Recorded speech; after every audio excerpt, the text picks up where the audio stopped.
Hey, everybody, and welcome back to another exciting episode of Indie Film Cafe Spotlight. I'm your host, Jonathan Moody, and I've got my co-host. Moody Presenza, otherwise known as the Moo Cow. Moo, everybody. All right, and we've got a lovely, lovely guest here, Faith West. How you doing, Faith?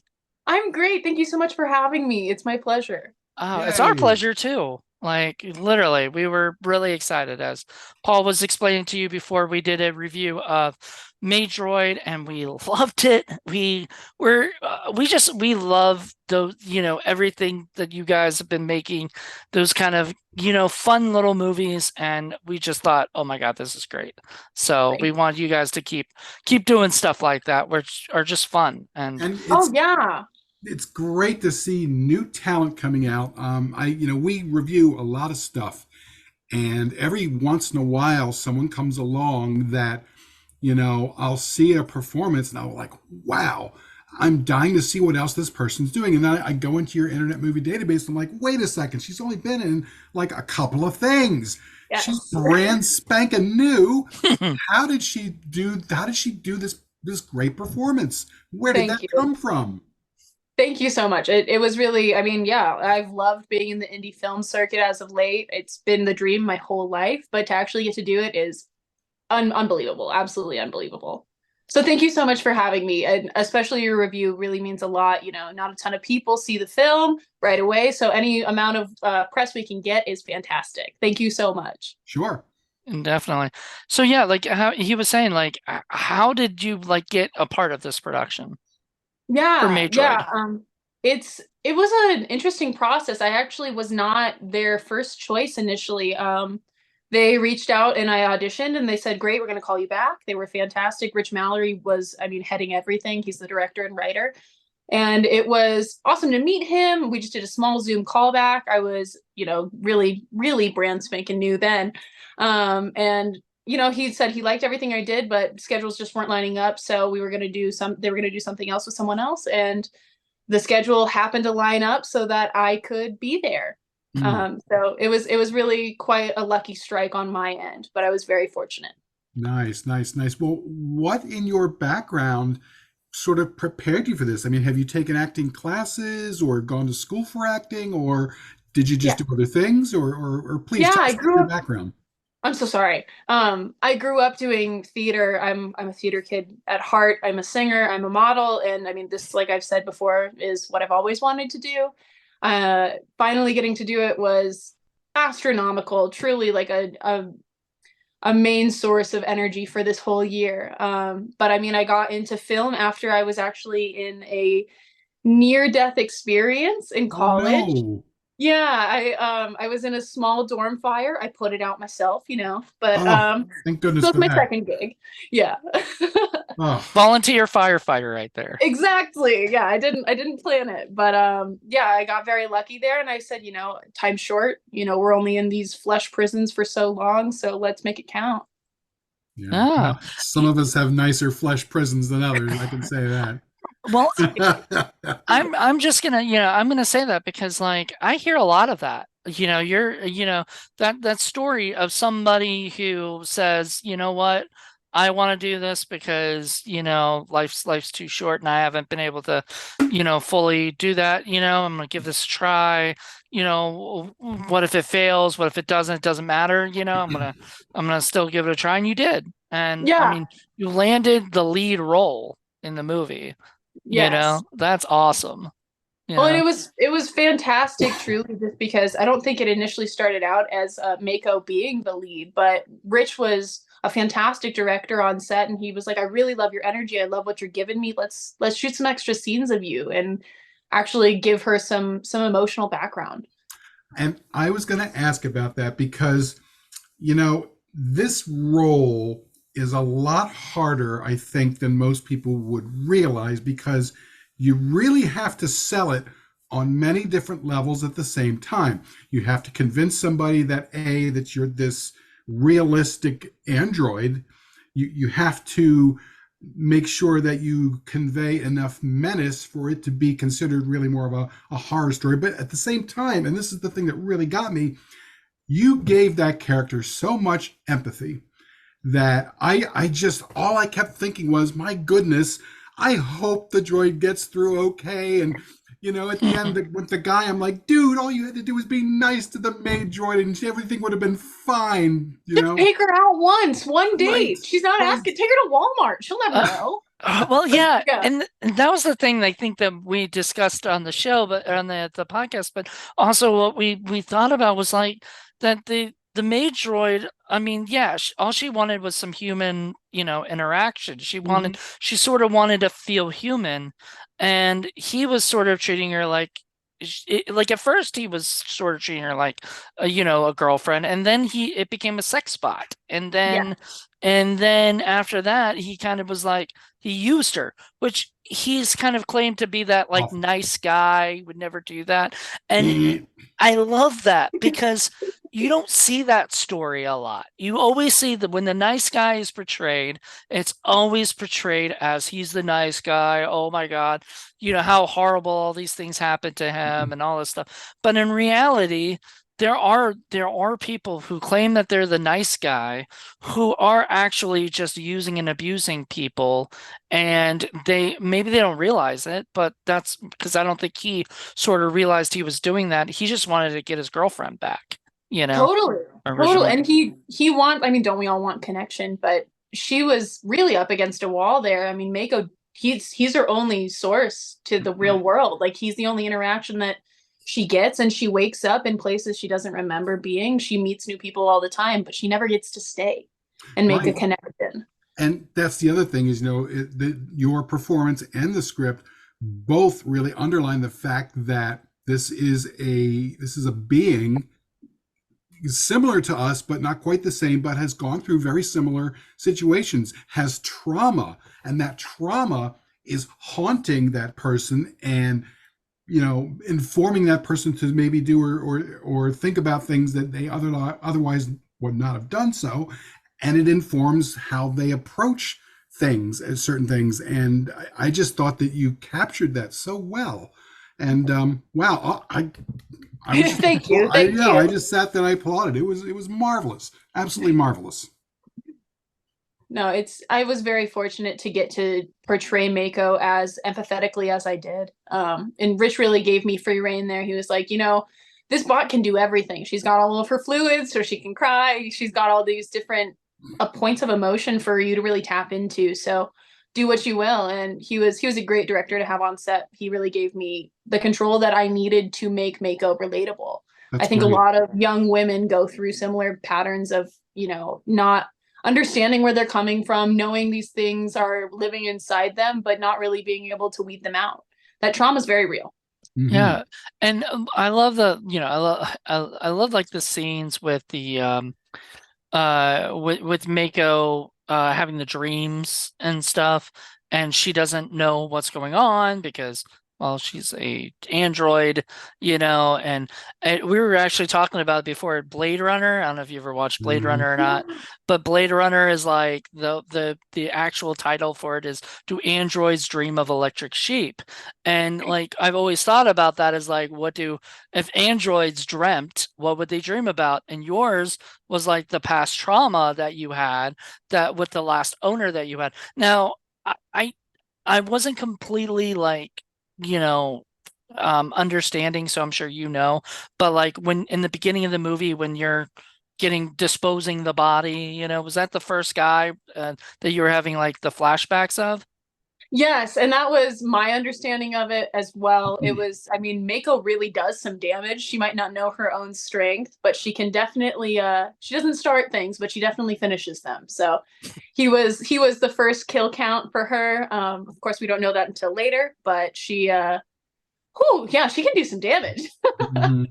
Well, and I like how the fact that they certainly imply that Mako and others in their line are capable of having emotions and understanding emotions and dealing with emotions. They don't explain exactly why or how exactly, but it's an interesting thing, compared to the way we're kind of dealing with AI today. And, there are people who are just very, very concerned that AI is going to go off the rails and do all kinds of crazy stuff. Now, in reality, of course, that none of that's going to really, really happen. But from the fantasy slash sci-fi slash horror movie point of view, it's certainly fun to play with that and to just kind of see where things go, because you not only showed a lot of emotion with regards to the connection with your client, but the betrayal. I mean, you definitely showed that she got angry and hurt, and wow, that really sort of came home. And I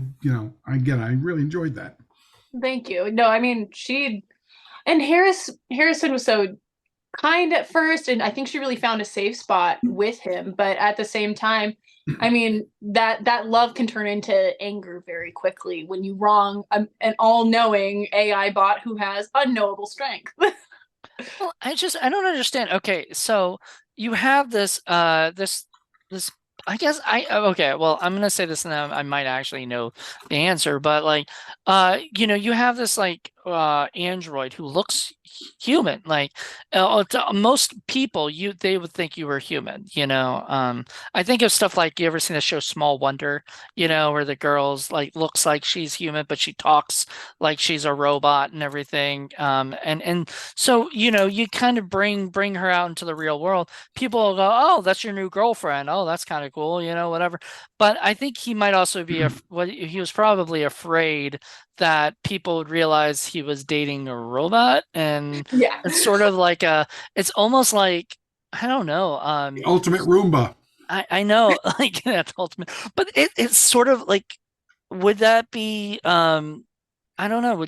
Would there be like some kind of racism or something with that, or kind of thing where Yeah. people would be really like disgusted, like, "Oh my God, you're dating a robot? That's horrible." Like, whatever. Yeah, no, absolutely. I mean, I think she would likely be able to play some things off. She can look anything up, she can figure it out, but that doesn't mean she's had the same experiences. She's never been on a roller coaster, an emotional one maybe, but She she doesn't should have have been the on a one. roller coaster. That would have been Right. a great scene. And I love the scene where she's, examining the stars and just dealing with that, and just, wondering and exploring her universe, because she never really had a chance to do that because she's always been somebody else's plaything, you Yeah. know. Mhm. Yeah. No, So it's yeah, scary to think of a world where you don't get to see the stars. I know. And I've got to say, not only did the story make me wonder about the previous owners and all of that stuff that happened, I kept thinking there's clearly a lot of room for a sequel here. I mean, they just kind of folded her up and put her away, but if she were to simply, get a little bit of energy and get up again and start going off and finding her own way in the world, how fascinating would that be? Game over. The, Yeah. the human race is against Mako at that point. Right. Well, and I like that, because at the end of the movie, a spoiler alert for people who haven't seen Maid Droid, sorry, go watch it. It's on Tubi. But the thing is that at the end of it, they do kind of wrap her up and send her on, but they also say they're going to get rid of that glitch again, which means that they tried this once before and it messed up. So if they did a sequel, it seems like there'd be even more to that, like that Yeah. she messed up, and now all of a sudden she's like even more traumatized and more messed up, because you'll sort of remember, because that seems to be the idea of the movie, was that your character was had that past trauma that was only you were only seeing it through your dreams, because it was sort of glitched out of you, right? Kind of Yeah. thing. Yeah, and when I think, with humans, we can all go to therapy and we can take care of what we can of our trauma. But with AI, with Mako, how you're treated is how you're treated. And you can fix the glitch, but it can always come back. So I Mhm. think there is room for a sequel there. That would be fantastic. And I would love to get to see her be out in the world, go to a Walmart, see if she actually enjoys what she thinks she'll love so much. Right, right. And that's the other thing too, is when you look at things like a computer and memory, you can't really erase everything. People, you do it, but there's always a way to recover it. That stuff never really goes away. And this is the same thing here. I mean, they can erase her memory, but in some ways it's gonna come back. It's still there. You don't really ever destroy it. No, and there's a database, I'm sure. They've got to have some idea of how to recreate this code if they're going to wipe her all the time. Does that stay in the database? Do we get rid of it Or ever? Or maybe she has partial memory. Maybe that's in the next script. And then she spends her time trying to figure out who she is and what she's done. And she doesn't know, and it only comes in bits and pieces. And then when she finds out that she's been killing people, and it like freaks her out, and she doesn't know what to do. And now So she kills more people. She has to come to terms with it. Or maybe not so much kills more people, but they've sent people out to retrieve her, and she's got to protect herself. Yeah. Oh, I love that. I see all kinds of things for this character. I really do. Rich, get on it. I'm sure he's checking this out. He actually followed our Indie Film Cafe stuff, so I really appreciate that. Yeah, he's a really nice guy, and I kind of feel bad because I didn't realize he had also done like Amityville Cop, and we kind of talked. Me and my other friend, not Paul, but another friend Dale, were a little harsher on that movie, but I think. Like some of those things you see that and you're kind of like, it's understandable, like whatever. I will be 100% honest. When I first saw this film, because he was bugging me, he's like, you have to pick a movie, And I'm like, okay. And I started looking around on Tubi. I'm like, oh, this looks interesting. Now, I don't know whether you know this, but there was a movie from Japan called Maid Droid. Yes. That was earlier than that. And it was a weird, interesting film. And it was a different situation because the guy was in love with this older robot that had sort of like run its course and was no longer functioning properly, but he was still taking care of it. And it was a whole other different vibe. So when this came up, a lot of the movies we do are not particularly really very good. And we kind of, go to town on some of them. And I kind of expected it to be along that lines. And man, oh man, what's one of my favorite things is when you get a movie and you think it's going to be kind of stinky or kind of silly. And then you watch it and you're like, wow, this was so much better than I expected. And this was just great. It was just a wonderful surprise. Well, thank you. And I mean, the Maid Droid, the original this is not canon by any means. It's not the same universe. I can imagine them being in the same universe, but this, it's a different feeling. It's set for a modern era where there is a lot of fear about AI and what are we going to do? And, what's next? And we have no idea, but neither does AI, if that makes sense. So it is fascinating to actually live in a world where it's far more realistic and there are these sex robots that you can rent out and you can recommend a friend. So I think it is grounded in reality. That was the funniest thing is he's like in the bar or whatever, like, hey, you're having this, here's a, and he even said like a sex robot, and he was like, just give him a call, whatever, Absolutely. And okay, so we were wondering before, I think during the thing is like the money situation, like they kind of mention how, they just take out, they know how much he has. And so that's kind of creepy. So they like, right? How much. Of course, only certain people are going to have access to the Maid Droids at all because you're going to have to be rich. That makes sense. But what did he do? What did he do? I don't remember. Did he have a specific job? He was I thought he was some kind of software guy or salesman. Yeah, he's a tech bro. So is that rich? I don't know. Is that like, so? I don't know I don't know how much money you make doing that. Honestly, you've got to be. That'd be, if you're in like Silicon Valley, I could see it being like that, but I don't know. So clearly it's not marketed to the regular Joe Schmoes. It's not in Walmart. It's something that only certain people have access to and only certain people can afford. But they had access to his bank accounts and stuff because they knew how much money he was making. They got power. Yeah, and that was creepy. Like that was like scary.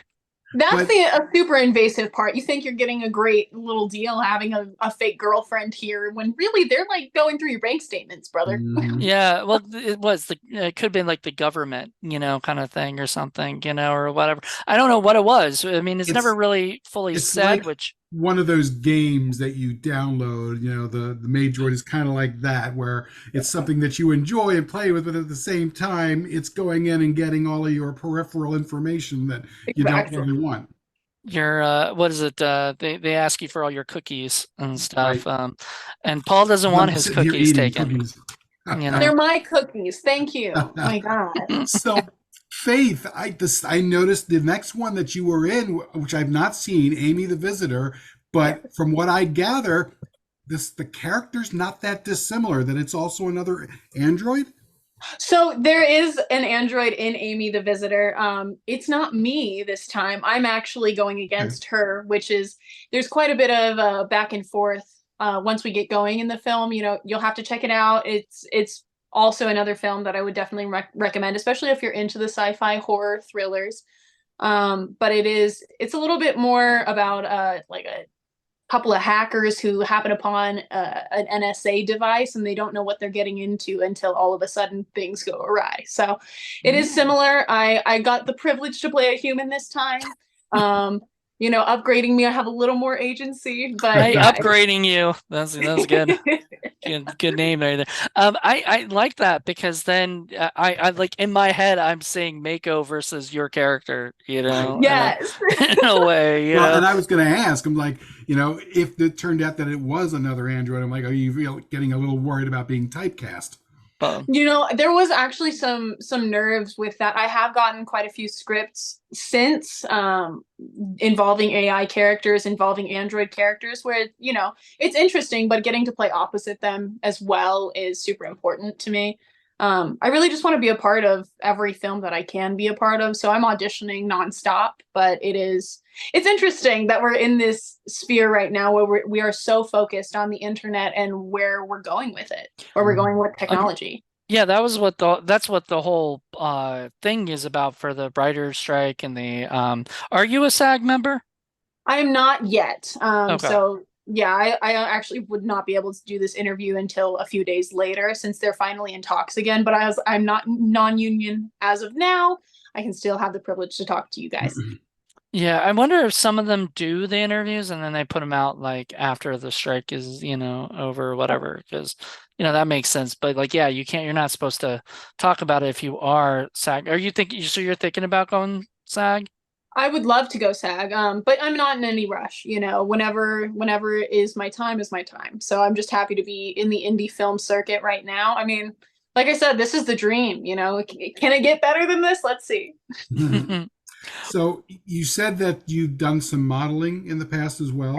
I was going to ask about that because obviously in the movie there's a little bit of nudity in there as well, and Yeah. I wondered if you had been prepared for that. I mean, that's not an easy thing to do either, especially if it's the very first movie that you're in. So Yeah. how hard or how difficult was it for you to sort of transition into that from being a model into doing that on a movie? Well, I mean, you know, I'm not very shy. But more than anything, I think what's important to the script is important to the character. And if it's in the right lexicon, I'm happy to do it, especially if it's done tastefully. You know, it's not much of an issue for me anyway, but having my body be my work of art, it was fairly easy for me to slip into character, and this is her job. You know, that's an unfortunate part of it, and that leads to the trauma. So I had no issues, especially on set. You know, it was as few people as could be on set. We had and Rich was super appreciative of me. They immediately were tossing me my robe after every cut. So they were really well prepared on their end, and I really appreciated that. And that's good because Moody and I have talked about the difference between having nudity, which makes the narrative go along and makes sense, versus just gratuitous exploitation. The ridiculous shower scene that doesn't need to be in there and Yes. stuff like that. That was not in the movie, and I was happy to see that. And that the scenes that were there were certainly part of the narrative, especially given the fact that we know that that's going to be part of the Maid Droid's services that are going to be offered. So why dance around it? Oh no, and that's where she gets most of her art anyway. You know, you can't have Mako at the end without Mako at the beginning. Sure. Right. And that was the thing too. It's like her character was sort of set up where she is a sex bot, but she didn't come off like that at first. She's actually doing work. And at first I thought he was never gonna do it. I thought he was too shy or whatever, and his character was not gonna. And when he kind of, I guess, gets over his shyness because he starts to sort of like you, and like Mako, has, he develops that crush, then he ends up, you guys end up doing that. But then he gets rough and things just kind of escalate from there, which that was painful to see because you're Oh like, I God. like this guy. Now all of a Until sudden he I don't crossed the like him. line. Now I don't like him. Yeah. He Yeah, becomes kind of the I was villain. hurt. So what was it like? So you get the script, right? And this is your first big production. Were you were you just drawn into it once you first read it, or did it take some time to just kind of really like get into it? It didn't take too long. Rich is a good writer, and I really appreciate his eye. He was also super respectful of the way that I interpreted everything in the script. I think that he was expecting a little bit more of a point of view from Harrison than from Mako, but I think that he saw in me when I first stepped on set, like I was very much so thinking this is a good for her story. You look at Jennifer's body and you're not Right. necessarily thinking about the boys, you're thinking about Megan Fox in it. Hmm. And was there a lot of rehearsal, or did you guys just kind of jump into it every day? We just jumped right into it. I was lucky enough to meet Jose Alvarez the first day. And he was super, super kind, just such a great guy. I met everybody on set the very first day. I got to do like a day before where we tried on some of the outfits just to see that most everything was covered. And it was appropriate for a maid to be wearing, at least for a maid droid. So we were just rearing to go. We were jumping right into it. There was no rehearsal. Okay. I can see sort of like was your first day you coming in, or was that like something else, like in the middle of something? Like what was the first day? The first day it was my very first day on set. It was, started at a location that's, just one of the producers' homes. It was, it's a fairly low budget indie and we were very lucky to, get a spotlight like we have. So I'm super grateful to you guys again. Thank you for having me on. But we were just jumping straight into it. It really wasn't much preparation. It was super, bubbly and bright, and everybody was very excited to meet each other. But I think some of them have worked together before. Obviously, none of us actors. There's so many of us. We hadn't worked together before, but the chemistry was right there. It was fantastic. That's good. That's Yeah, really good. chemistry is hard. Not everybody has it, like, or Mm. whatever together, and so yeah, I'm just like imagining your audition just blew them away, and that they're just like, that you didn't have to get on and have an audition with, with Harrison, right? Like you Yeah. wasn't like that, right? It was like you guys met that day, Yeah, no, we had never met before. I didn't even know who was going to be playing Harrison. But I was amazed at the chemistry as well. And that is just a testament to Rich's ability to choose characters and choose actors, as well as Jose and his heart. He was so, so kind to me on set. So I did want to ask this because it seems like one of the new things that seems to be going on in Hollywood to sort of prevent the sort of Me Too things that have been plaguing the industry for generations and generations are those. I'm not sure what the term is. I think it's like intimacy coach or Yeah, intimacy. Did they have something like that there? they had an advocate for me on set. She was also a producer, and she was super super appreciative of my performance. And she was like, you don't have to do anything you don't want to do. Nothing, anything you're uncomfortable with. If you're afraid to talk to Rich, which I would not be. He's too kind, but she was advocating for me and saying, "You can tell me, I'll be the bad guy. This is my job." So I was super at the ready. If I was uncomfortable, I had every opportunity to say something, and if I had been, I totally would have. I understand that again, without the beginning, without Mako's background, there is no Maid Droid. There's no purpose for us to get to the end of the film. Mm-hmm. It's So I was funny. I was very lucky. It's funny because I hear people talk about the intimacy uh, directors or whatever, the I people forget who what who the do that. term is. It's a specific Yeah, term, but I The forget. coordinators, yeah. coordinator, and Yeah. it's intimacy coordinator, and I hear that stuff, and so I talk to a lot of people because I am in the film business as well. I talk to a lot of people, and people are like, saying stuff like, oh, they don't want that, or the productions must be so bad if they're having that. And I actually think it's a really good idea, just Yeah. because it's just insurance to make Exactly. It's a sure. cover your ass sort of thing. Yeah, like, Exactly. we wouldn't have if more productions actually had that, Mhm. and I'm glad to hear that indie productions are having that, because that means more indie productions will probably have And that. and as I'm sure you've heard too, there have just been way, way too many horror stories coming from women in, especially in a lot of indie productions. And we didn't really have an intimacy coordinator in our stuff, but we always made certain that if anybody had any kind of a problem with anything, that they could come to us and just let us know. And a matter of fact, remember we had stuff where we were supposed to have nudity, and we just decided not to do it after all. And so because it didn't Well, really add A, that was anything. time. Yeah, Yeah. part of it was You know, time, but that part was of it too time, was and B, that was just like but it ended up not really adding that much to it, and so yeah. why? You know what I mean? Right, and we didn't want Absolutely. gratuitous nudity. We had an actress who, she was talking to me about how she's not used to that. Us turning down nudity after we've already paid her for the nudity and stuff. We said, "Oh, don't worry about it. We just won't do it." And she was like, "People make up reasons to have nudity in these indie productions. Like they're like, oh, you're running through the woods and somebody just like the tree just takes off your top." Yes. And Yes. I'm like, why would anybody do that when you don't need it? Like if No. and but this movie, as Paul was pointing out, did sort of need it for that intimacy level, and for the fact that your characters were connecting at that time, because A, that was sort of what she was built for, but also uh she once again, one of my favorite movies is Not Quite Human. It's a Disney movie, and it's about a boy who gets, boy robot who is wants to be part of the family and wants to be human. A So he boy goes bot. to school and stuff like that. And I love it. It's like one of my favorite movies from my childhood. But that's sort of what this reminded me of, is like she wants to be human, Yeah. she wants to learn how to do that. And through the intimacy and through the connection with Harrison, you kind of, that happens. And I think Yeah. that was beautiful that you guys did that.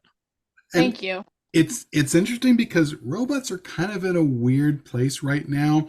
You know, we like them. I think we all kind of have this fantasy that we're all going to have these wonderful robots. But the thing is, for some reason, humans don't really like their robots to be too human. Right. I think it's called the uncanny gulf, that if they get too human like, we think it's creepy, and we don't like that. Yeah. We love our Roombas, we love our robots that look like clanky refrigerator boxes, but when they get to be too human, there's something about that we just find very, very off-putting. It's horrifying. I mean, I think there's a fear of replacement, which is it's very funny. We're very biological beings. I don't think we'll ever be replaced by an AI, but Mm-mm. the fear is there. I Sure. Well, I mean, understand it. if the whole world, like, say, they made like a billion robots or whatever, as many as humans, right? And everything, and they started kind of working, and they could kill us, then they like, I think even Paul, you'd pointed out once to me, like, what would stop them from just saying, I don't we don't need you people, we can just live along, without you. Right. And it is scary. It's a Battlestar scary thought. Galactica. I was thinking Avengers Age of Ultron, where like all of a sudden the AI started going, wait, you guys destroy the planet. You humans Right. are just, you guys are doing this and that and this, You why don't suck. I just, yeah, why don't I just destroy you all and then Yeah. save the planet, Right. and Right. everything. And Or I would imagine they go to Mars. We're talking about it ourselves. They don't need to breathe oxygen. right. Oh, Right. wow. Like AI would go to Mars? Yeah, I mean, hey, if they have the capability, maybe. Or But They'd be to like, kill yeah, us we all. don't need you guys. what's clever in the script is that because everything depends on, the maid bot to be as attractive and human as possible. They have to get around that, and the way they do that is, instead of her being completely autonomous, she's got to get plugged in. So she's Yes. got to get plugged in, and that clearly makes the separation between a normal human being and something that's not necessarily living and or sentient. You've got to plug her in overnight, you know. Well, and I'm amazed she can go into water, but she can't eat, you know? So she's making meals for him all the time. And it's another wall between them where she's just kind of sitting there and watching. And he realizes, I'll never be able to take her out. And she's like, but you could. But you Well, could. Son. you could. I mean, she couldn't eat, but she could watch him eat and Well, hang out. I and that's mean, the other thing too. And hopefully this guy was able to figure it out, that it's not so much what the person does for you that makes a relationship work. It's what you are able to do to make that other person happy. That's what's fulfilling in a relationship. And when you've got someone like, this Maid Droid, what exactly can you do? I mean, there's not a whole lot you can do other than just being nice to her, which he couldn't even do that. But you know, you know what I mean? It's difficult to give to that kind of a character. I Oh, yeah. mean, well, then that brings me to my point. This point about I think like the biggest problem with Harrison was that he made you feel, he made Mako feel like like there was a potential relationship, and then he ruins it, or whatever, by trying to get with his ex and by Tails uh all the time. yeah, all that stuff, like, and he, like, I mean, you even tried to like have like romantic like nights with them where you're fully charged, and he doesn't want that, because No. at first he might want that because he was lonely, you know but then when he realized, like you said, like, you can never take you out, he could, but he doesn't want to be embarrassed by the fact that this woman's just staring at him and talking to him, because like that's me. Like, some people, and Paul, you go out to eat sometimes by yourself, or whatever. You'd be okay with Mako just watching you eat and oh hanging yeah, out and talking to you, because Yeah. that's companionship. sure. That's what but he wanted his ex because she didn't want him, Ugh, really, and now it was his ridiculous. way to get her back, But and here's the interesting thing. To me, it's interesting anyway. Even if that he never had those flaws, and even if he was the perfect boyfriend, it still end up would not be working out, because ultimately he's going to get old and he's going to expire, and she's not. So she could break. what's going to happen to her? What's going to happen to her feelings and her psyche when he dies of old age and she's Just by hanging out with the herself? skeleton at that point. Right. It's sad. That sounds really sad. Well, she would call the funeral director. She would be up there doing the funeral, and and then she'd be looking for, I guess, a new guy to, Well, that was the other thing too. I It's don't like, know. that was a lot of money. Like, like, I was just thinking about, that's a lot of money, because like you're now just not just, seeing this girl every now and then. You're literally buying her from this company then, at Pretty that point, much. if Every you're day. every Mhm. day.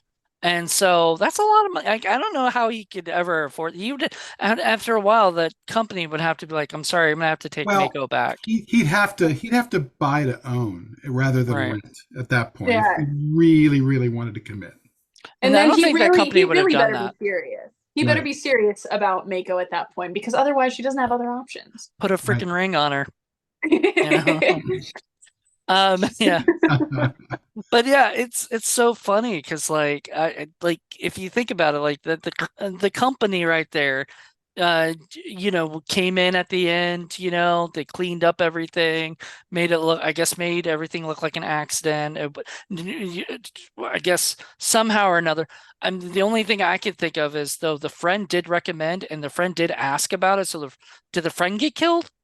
You know, like did the people And have to that's get the rid of? question. Yeah, I mean, how does he remain? Is it because he doesn't make a connection with these maid droids? He just uses them like a robot, where you would expect. And that's kind of the dance with Harrison and Mako, is that I think part of him really does like her and really does want to be around her for a long time, but he also has feelings for a real human being. And Mm, she's just not that. So I think I do wonder if his friend actually survived. I can't imagine there being other maid droids that weren't Mhm. traumatized. But well, I no, mean, but I'm thinking like because he knew about you guys together. So after they cleaned oh, I everything see. up, I wonder if they had to get rid of the friend because he knew too much information. Now, I mean, Absolutely. that might be overthinking everything. Either that, No, please. or he got a couple of months free or something like that just to bribe him. He Oh yeah, seemed they were easily like, bribable, you yeah, know. he does seem like you. They would just say, "Hey, But yeah, your just friend's gone away, but here's some extra money for, just to further along, Here's your coupon. yeah, coupon." just to further along the idea that if he had turned out to be this perfect boyfriend, and then they had to come up with a relationship later on, and everything, and it's just fascinating to me, because I was thinking of, I don't know if you watched a lot of Buffy the Vampire Slayer, but there's that one scene with the body where Joyce dies, and Anya, who's not a human being, I mean, she was, but has lived long as a human, expresses her frustration because she does not understand death. No. It's stupid. Why did she stop breathing? I don't understand what's going on. I can see a very similar reaction happening to Mako, because that's not part of her worldview, because she doesn't, it's not there. So there's all kinds of things that you could do with that character. I would love, love, love, love, love to see a second film. We've got to get a hold of the director and say, please make another We'll one. just call them up, and that's, I mean, I would love to see the world follow her, where she breaks out and she's living on her own and she plugs herself in every night. And I mean, does she actually get to make relationships? Like, Or that's even better, a TV series, kind of like Dollhouse, but focusing on one character instead of a whole bunch of them. That would be yes, great. Well, absolutely. even Would you having be a interested couple in of TV them, series? Oh yeah. yes, let's greenlight it. Write it down, greenlight it. That's all us. Well, the beautiful thing these days is like people always think like, oh man, TV series, you gotta have like billions of dollars to make TV. No, nowadays you can get movies on TV shows on Tubi like that and Mm, independently. And yeah, Maid Droid would be a perfect series because there's so many layers and so many levels of like episodes that could happen absolutely. with that kind of character. And you were saying like Paul, like only concentrating on one, but like you could have episodes where other Maydroids are like meeting up or something, Hmm. and like the interactions, like okay, this is what I'm like, Yeah, kind of like they have their own personalities. right. And so, I mean, they don't all look like you, right? They all have a different look. So, there could be other, other Maydroids out there, and it would be almost like that. There was a Canadian show. It was about doppelgangers that I I really know what liked. you're talking about. I can't think of the name right Orphan now. Black, Orphan Yes. Oh, Black, Orphan yes. Black. Oh, Yeah. And it was amazing. And unfortunately, the girl went on to do She-Hulk, and oof, but you can't win them all. But Orphan Black was amazing. I mean, it was like set up where this whole like universe of these, doppelgangers, but they were really just like robots or whatever. absolutely. Who were just, all over there. And I was just like, oh my God, this would be fun. But like seeing somebody, even maybe there are models like Yeah. that are exist. Or And even more interesting, suppose there's different versions of Mako. Suppose there's a Mako part, Mark II, and that Mark II looks down on the Mark One, and there are all these interplays that are going on. It's very interesting. You could really push this envelope. I yeah. would love to, and especially bringing up Orphan Black, like it's such an inspiration for me as a creator. But being able to play these multiple personalities, like that would be fantastic, especially if they weren't friendly towards one another. Exactly. Exactly. And what and Mako, what I think what makes Mako such a sweet character is that she doesn't understand what's going on, if anything. So she's just so she's so lovable because of that, because she only knows Who what did she that? knows, and you brought that to life completely, and I just Hmm. absolutely I like Paul picked this, and I hate to say it, Paul picked some crap, and he does that on purpose to like Oh yeah. somehow torment me. And I don't think he even told me this was a good movie. So I was going in thinking, oh, great, another. And I was like, oh my God, this is a lot better. And I thought, Paul, I hope Paul does not like is not gonna, diss on this movie, because I was like blown away by what I was seeing. And I Every think now and again, I like to throw him a curveball so he doesn't I know what to know, expect. I Keep him know on he his toes. didn't. I get it. Yeah. And it was fun. It was like a fun little, independent film about, you know, uh about human connection And and yeah, and it was, and you did such a great job, and that's why I was like, we have to get this person on our show. Every now and again, I'll see a new talent. I think the last person that really got my attention was Alex Villaret. I don't know if you know her. She's another actress. She's a beautiful actress. She's done a bunch of things, and she's good, but I wasn't quite as blown away in the four movies that I've seen of her as I was with your performance in this one movie. And I was like, oh, we have I got haven't to had the find, privilege yet, but yeah, we yeah. have got to get more movies from her, and we've got to get her on the show because I'm dying to find out where she came from and how she was able to do such a great job without all of the other, without any other, shows from before or any other Mhm. Thank you. experience You that make I've me seen. blush. I thank you. I appreciate it. So Are I you local from like LA? Are you from elsewhere or? I'm actually, do you know, I don't know if you know where Boulder, Colorado is. Oh yeah, I've mhm. been to Boulder. Yeah, so that I'm from Lafayette. It's around there. I haven't been in LA very long. It's only really been since this film that I've been able to be here seriously. But I mean, it opened so many doors for me. I Yeah. went to the Celestial Tea factory there and took the tour. It was fun. It's the best. They're the best. Yeah. I've had their tea. It's good. Um, Thank you. I will say, like, how do you like, as an actress in LA and getting your name out there, how do you network? Like, what's your biggest thing with networking? Well, I mean, I very luckily got a management company after this near-death experience I had. I went to a convention. It's IMTA, and I was not sure I was going to get anything from it. I thought I was just going to meet some new friends and get a phone number. And I actually ended up winning Model of the Year and second for Actor of the Year. I took home 18 awards and got a management company out of it. So they do so much work for me. They're amazing. Dreamscope Entertainment, they are my family and I love them very much. But on set, I mean, yeah, it's easy when the other actors are fantastic people too. I'm connected with Jose, with Jay. I still see Kylie's posts and I just connect everywhere I can. I ask for Instagrams and phone numbers and hey, let's get coffee, just everybody loves a coffee. Oh Yeah. yeah. Oh yeah. Kylie's coming on the show at some point too. We've talked, and Good. Mm. I adore her as well, and I thought she did a great job as the girlfriend. I just felt like, because her character came off really like nasty at It's first, a thankless and role. then she No. comes back in later, and unfortunately your character and her character, kind of have a little thing, and And there's She only was one way so that's good. going to end. She was so good for that too. I mean, she was, stunts can be very, very fear inducing just because you definitely don't want to hurt the other person. But she was like, you got this. Like, I'll give you my word if I need anything, but you got to go harder to make it real. And she really sold that for us. that's great, because there's a lot of people who would hold back just to be just to be safe, but when somebody's actually like go, Yeah. that's amazing. I had an actor, and this wasn't stunts, but I had an actor, he's a great actor named Matthew Ewald, and he was on my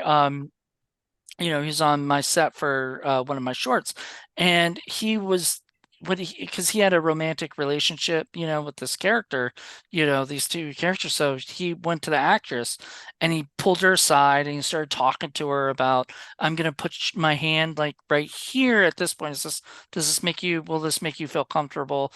And I watched Yeah. that. I watched him Good. talk to her, and I was like, wow, that's an actor. Like Yeah. that's how you do it because you want to make, like we were talking about earlier, comfortability. Yeah, no, So the Gary Busey thing was not how you do it.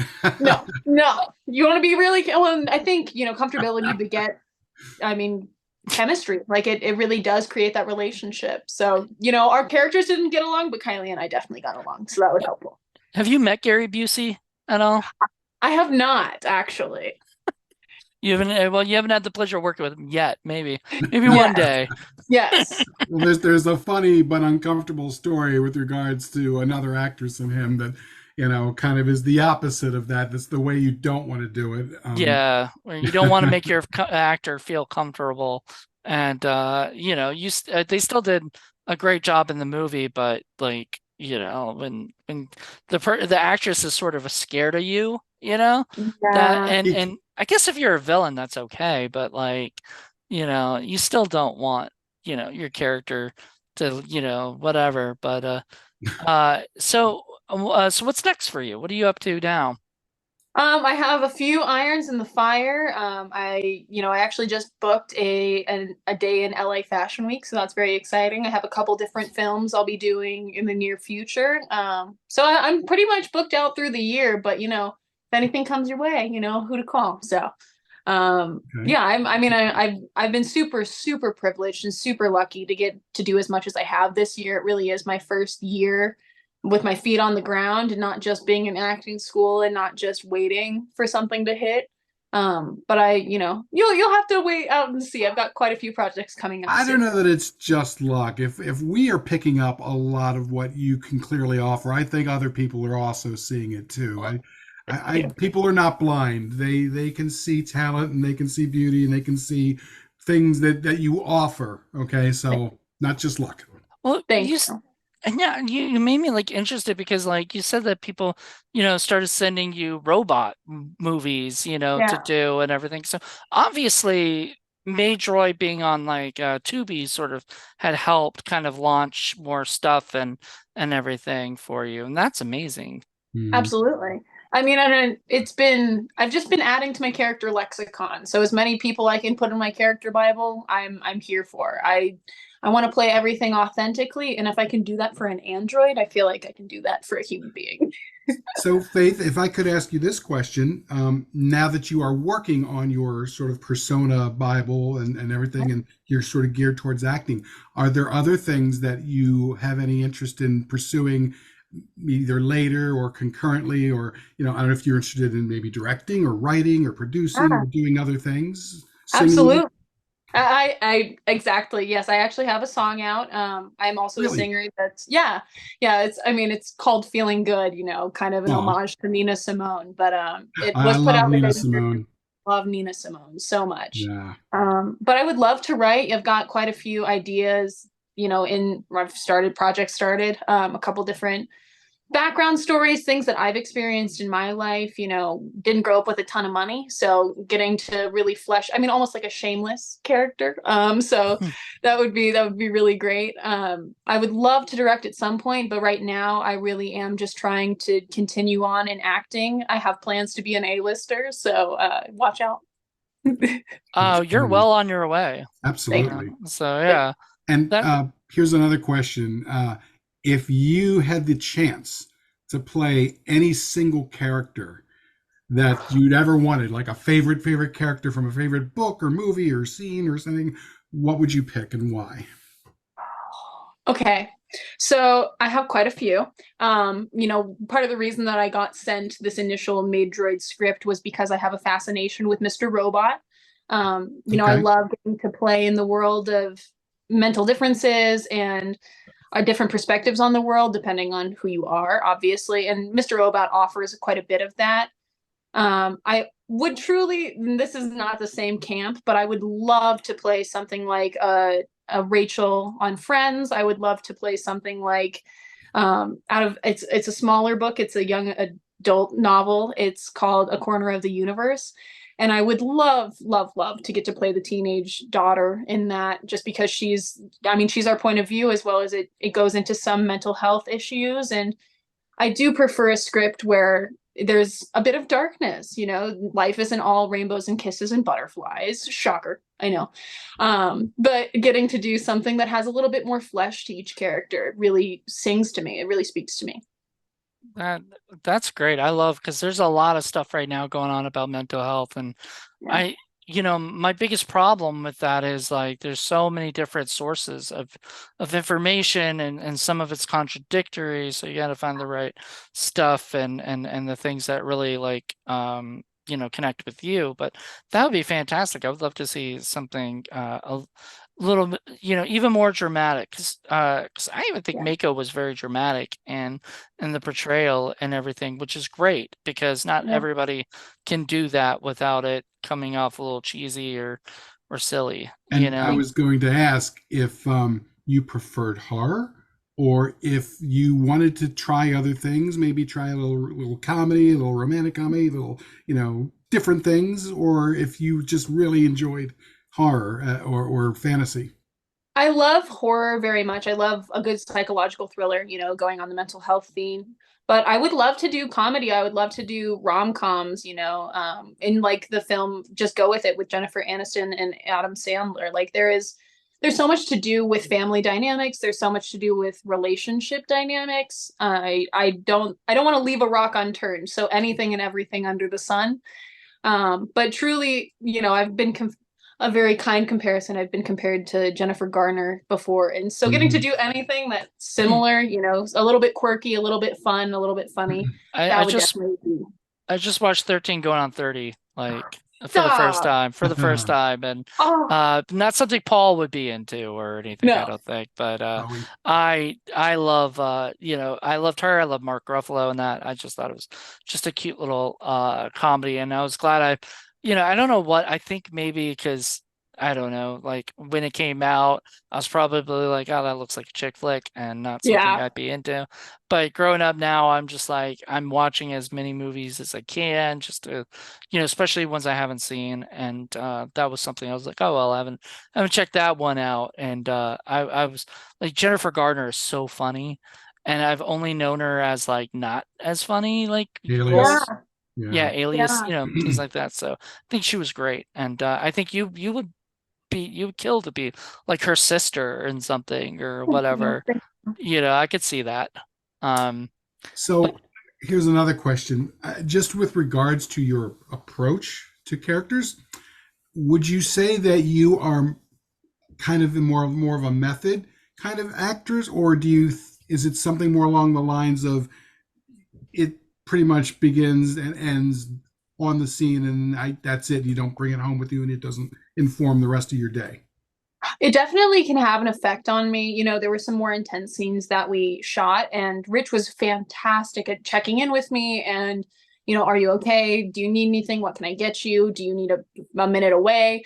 But I mean, I really do everything that I can to get into that character's mindset safely.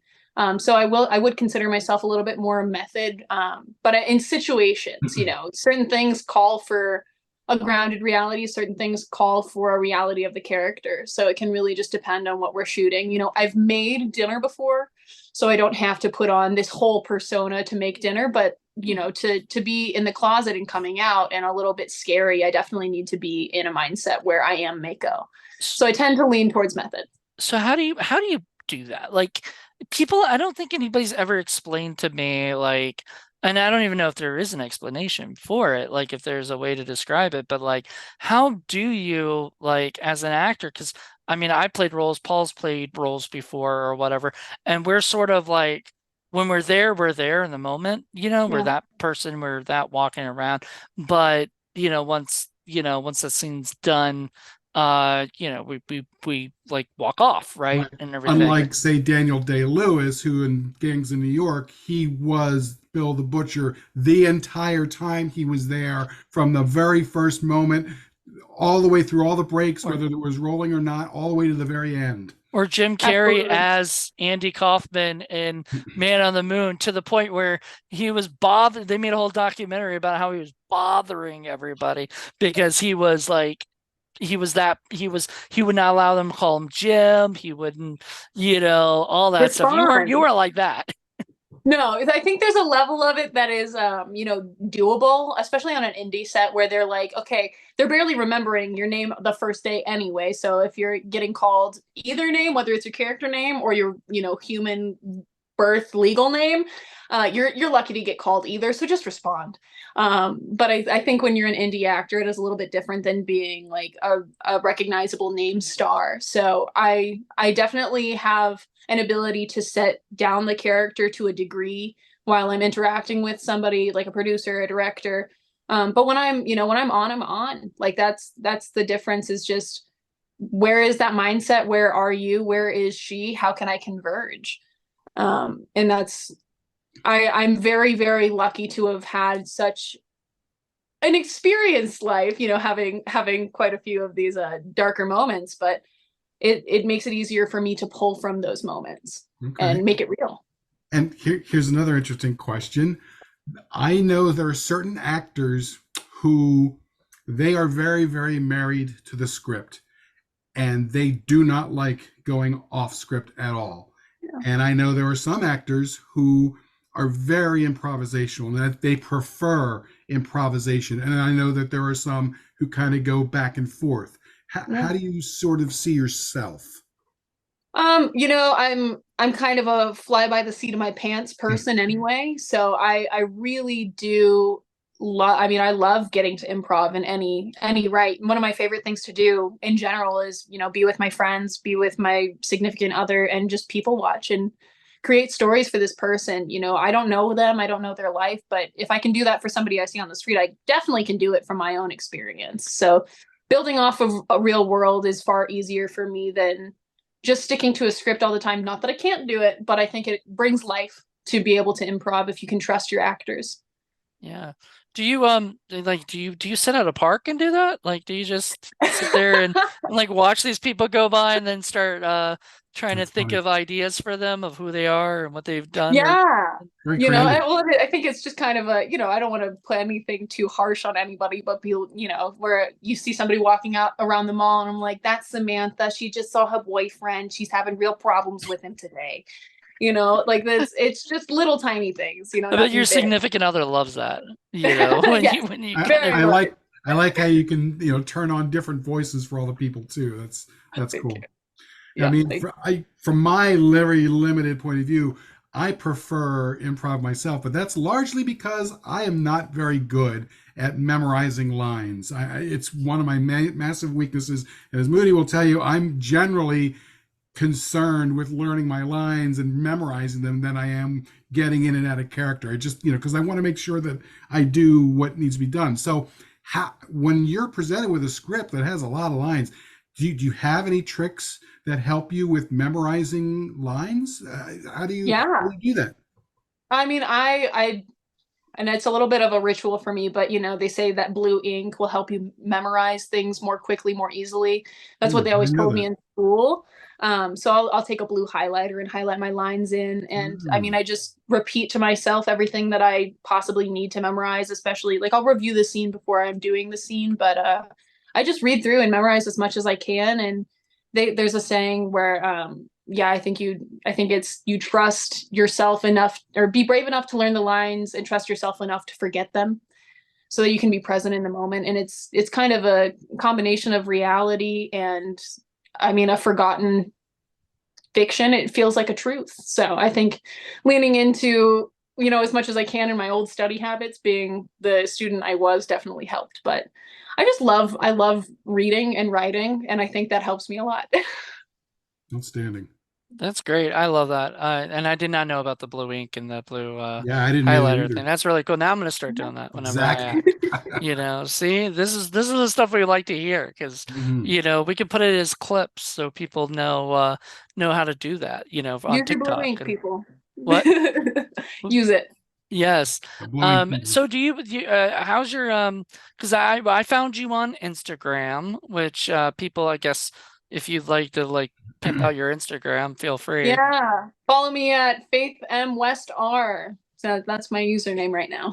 Nice. That's And great. I love that you're out there doing that stuff. Are you big on like because right now a lot of what's being talked about for social media is like branding yourself and doing all that. I mean, have you been learning like ways to kind of work yourself into social media? Oh yeah, I mean, I think a lot of other people who have careers in it especially have a leg up, but it's something that I have learned quite a bit about becoming a part of this business. Always getting better every day. I don't have a TikTok at this point just because that's quite a bit for me. I mean, I'm staying in the real world, acting as much as I possibly can, just networking everything everywhere I can, doing these fashion shows, but I will promote whatever I'm a part of. If I have a friend who's doing something that I really believe in, I'm happy to use my platform to boost them. And I think that's really where you start getting into things, is making friends that you can rely on and say, hey, can you come over and help me shoot this? Can you look at this post and see if it's good enough to go out, or do I need to change something? But I mean, it's definitely a new ground even for me. I'm not too old yet, but I'm sure as the kids keep growing in their own TikTok, Instagram realms, I'll just have to learn how to ride the wave. You were talking earlier about playing a teenager. You do not look old enough to like be saying you're getting too old, Like, or whatever. Yeah, please. So yeah. I Loves got gray stopped in hair. Vegas the other day. I was celebrating my sister's birthday. I got stopped by a bouncer who's like, I swear you were 15. And I was like, thank you so much. But no, not at all. Here's my license, Thank you. So so that are you a movie lover? Do you sit and watch a lot of movies? Yes, yeah. I actually spent today going back through World War Z. I'm going to be watching Train to Okay. Busan after we end our Nice. call today. Nice. Oh, you're going on a zombie fest right here. I guess. Well, Yeah, a little bit of a kick. maybe we could get Jonathan the Tachyon to come in onto the show. Maybe because we're always looking for a new person to come on our show. Yeah, We do, Watch a yeah. movie. What we do is we do a show called Indie Film Cafe. This is Film Cafe Spotlight, but we do a show where we review uh some good movies, like Maid Droid, and then some stinky movies and stuff and whatnot. And yeah. we have a thing called a stinkometer, which is a 1 to 10 scale and stuff. And then we watch it. Well, when we do it through Zoom, we watch it separately. Sometimes we're in person, so we'll Right. watch it We in have a person. studio at Fort Monroe where we'll get together with some of our local folks. But Moody's been able to reach out to folks in the business and get actors and directors and writers and folks to come on the show every now and again. And we'll do a movie through Zoom, and then we'll just show up for an hour and we'll just talk about it, and talk if we like it, or if it's silly, or if it's bad, or it's fun, or whatever. Yeah, or I all take of out it. I take Or out my all of it. monkey, and I squeak the monkey. He's our continuity monkey. So if there's a continuity error or Which I continuity don't issues, remember any in yours in no, no, Metroid, so No, very that's thank good. you. clean, Thank very you. clean film. Which I But guess did you have that's a where to lay continuity out. director? Did you have somebody for that? No, but Rich has this eye. He just stays on every possible. I mean, he's like, no, this is not how that was, and can we move this hair on your face? And I'm like, thank you. I appreciate it very much. Background is very important. Yeah. Yes, that was the thing. That was the one thing I think we might have talked about in the review for Amityville Cop, was that it was what is it? There was no continuity issues. That wasn't the big problem. It just was sometimes it's just the movie itself is like, I think a lot of it goes fast, and sometimes when you have a fast budget and you have a fast, what I mean, everything Yeah. just like the story and all that stuff gets kind of tossed aside, as opposed. This one's felt like it was very well put together, a oiled machine kind of Well, thing. and it was not a very long shoot. We really only did it over about 4 days. That I What? was on set. So yeah, it Wow. was it was quick, and he knew exactly what he wanted. So that really That helped. is that's insane. I don't know. Like, I can't even make a short film in 4 days. So like doing a whole feature film in 4 days jives, like, I don't know, kind of scares the crap out of me, It was thinking about. crazy. It was Well, crazy. and the sets were fairly minimal, and they Yes. seemed like they were things that were easily accessible. So it wasn't like you had to worry about getting a castle or a police No. office or anything like that. He You're right. kept the narrative within fairly easy sets and fairly easy set designs. So Super that was accessible. Don't have to rent wise. out like a whole city block. It's Right. nice. I think that was wise. Was it shot in LA? Yes, it was shot in LA, and it was, just a home that we had access to. So it was, I mean, quite lucky, quite fantastic organization. And I mean, everybody had their working hats on. They were definitely prepared to be there as long as they needed to be, but they wanted to get the shot. That's awesome. We we really appreciate hearing that kind of stuff because Mhm. like that stuff like drives me crazy about the 4 days, but we know people like we got a director we've interviewed, Chris Seaver, who's out in New York, who shoots movies in a weekend, so basically the same amount, Unbelievable. and yeah, like I'm like, you did an hour and not a half. It's usually about an hour and 15 minutes of less Yeah.